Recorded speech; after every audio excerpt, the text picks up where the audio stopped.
Hi. So I want to start off by asking, what is community and what is it capable of?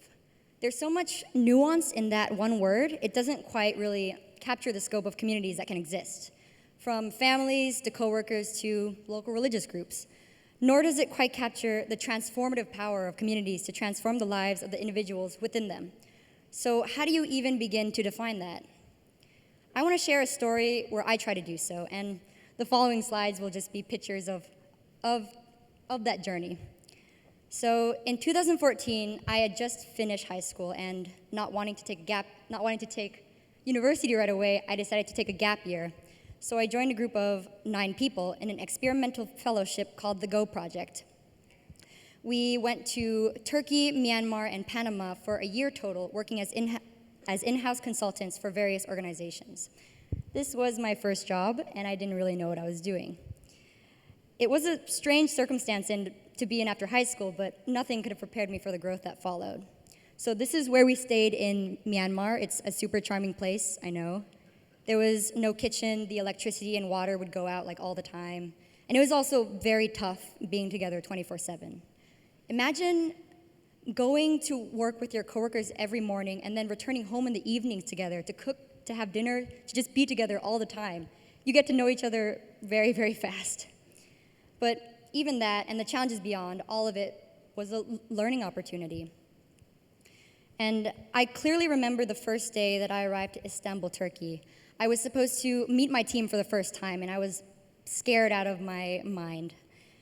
Again, I had no prior experience. They were all a lot older than I was, and when they saw me standing there at the entrance, stiffly and unsure of myself, they came up to me one by one and greeted me with hugs.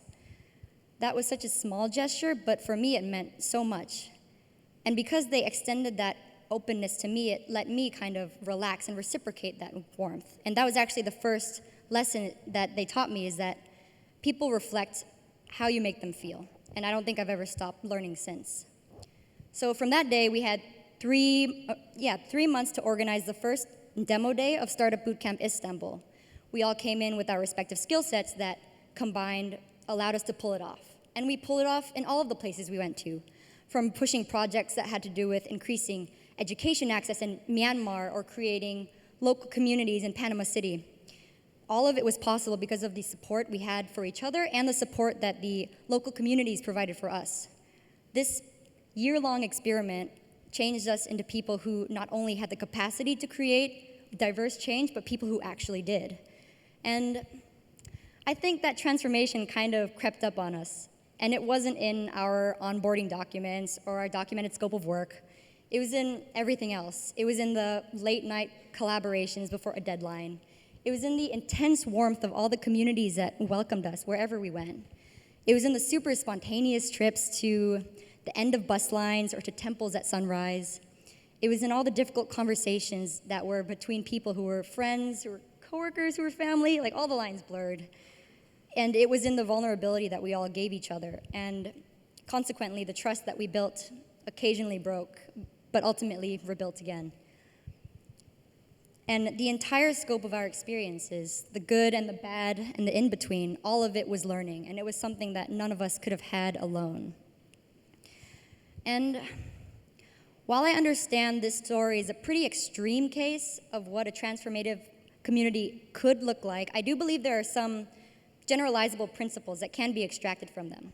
For example, the importance of friendship, individual well-being as collective well-being, the value of diverse shared experiences, designing change as a way to learn, as a communal way to learn. I think those things are very important.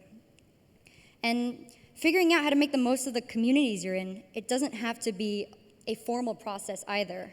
Extending yourself fully and sharing who you are, and in that sense, actively practicing the values of the communities you want to see yourself in, is something that anyone can do at any time. For example, there are a lot of people at this conference, so why not keep it in the back of your mind the next time you talk to someone, the potential that you can create something that lasts a lot longer than the lifespan of a business card. And so finally, I leave you with the question: what are your communities, and what potential do you see in them? Thank you.